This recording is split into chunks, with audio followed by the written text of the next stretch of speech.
Assalamualaikum warahmatullahi wabarakatuh.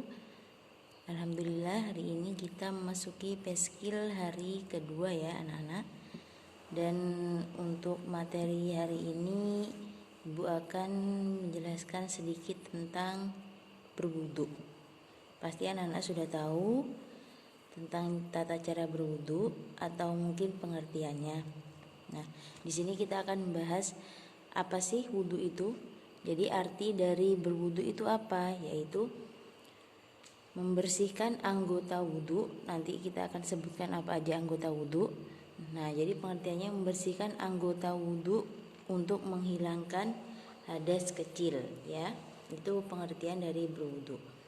Nah, contohnya di sini ketika kita akan melaksanakan sholat, kita pasti akan wudu ya, karena syarat sahnya sholat itu yaitu berwudu. Jadi kalau kita mau sholat tapi nggak wudu terlebih dahulu, maka sholatnya tidak sah ya. Jadi anak-anak harus tahu terlebih dahulu bagaimana tata cara berwudu dan apa saja yang dibasuh ketika kita wudu. Yang kedua, di sini ada yang namanya fardunya wudu. Fardunya wudu itu yang wajib ada ketika kita wudu. Jadi yang pertama apa? Niat. Yang pertama niat. Sudah pasti niat itu harus dilakukan ketika kita wudu. Anak-anak pasti tahu gimana niatnya wudu. Kita baca bersama. Bismillahirrahmanirrahim. Nawaitul wudu'a li raf'il hadatsil asghari lillahi ta'ala. Artinya, aku niat berwudu untuk menghilangkan hadas kecil karena Allah Ta'ala. Itu niatnya wudu. Nah, fardu yang kedua, membasuh seluruh wajah.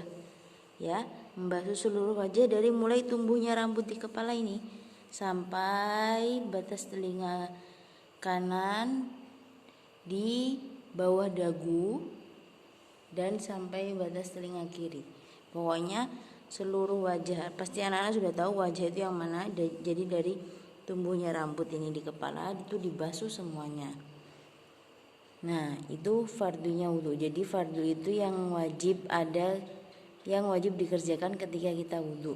Yang ketiga, membasuh kedua tangan. Nih, membasuh kedua tangan sampai siku ya. Ini siku. Jadi selebihnya siku lebih baik. Nih, membasuh kedua tangan ini fardunya wudu. Yang keempat, mengusap sebagian rambut kepala. Nih, diusap di sini sedikit aja, nggak usah banyak-banyak. Ya. Yang kelima, membasuh kedua kaki sampai mata kaki. Dan yang keenam, tertib atau berurutan. Jadi ketika kita menjalankan wudu itu harus berurutan. Dari misalnya niat, membasuh wajah, membasuh kedua tangan, mengusap sebagian rambut di kepala, dan membasuh kaki. Harus berurutan, gak boleh diloncat-loncat. Misalnya dari anak-anak setelah niat, kemudian membasuh wajah, terus membasuh kaki, kemudian baru membasuh tangan, itu tidak boleh. Nah, di dalam wudu kan biasanya ada mengusap telinga, ada berkumur, memasukkan air ke dalam hidung, kemudian mencuci telapak tangan. Ini kenapa kok tidak disebutkan di dalam fardunya wudu? Karena itu termasuk sunnah-sunnahnya berwudu. Jadi ketika dilakukan malah bagus, akan mendapat pahala. Tapi ketika tidak dilakukan tidak apa-apa, karena termasuk sunnahnya wudu. Nah, harus diketahui ya. Jadi buat anak-anakku sekalian harus belajar berwudu agar sholatnya syah. Nanti ibu akan kirim video tata cara berwudu. Nanti disimak, kemudian dipraktekkan di rumah ya. Yang selanjutnya yaitu syarat-syaratnya wudu. Jadi wudu itu juga ada syaratnya. Yang pertama, Islam. Sudah pasti kalau orang selain non-Islam itu tidak akan berwudu, karena dia tidak melakukan sholat. Mungkin ada sholatnya tapi sholatnya berbeda. Jadi yang pertama syaratnya wudu itu Islam, ketika kita akan sholat atau ketika kita akan mengaji. Itu. Yang kedua, tamyiz. Apa itu tamyiz? Tamyiz itu orang yang bisa membedakan baik buruknya suatu pekerjaan. Ya, yang ketiga yaitu tidak berhadas besar. Kemudian dengan air suci yang mensucikan. Ya, jadi jangan misalnya air yang bekasnya mandi dipakai buat berwudu, itu tidak sah. Jadi airnya harus suci. Yang kelima, tidak ada sesuatu yang menghalangi air ke dalam kulit. Misalnya, ada kan anak-anak tahu kutek? Kalau ini kan pacar air yang bisa digunakan untuk berwudu. Ada yang namanya kutek. Kutek itu tidak bisa digunakan untuk berwudu.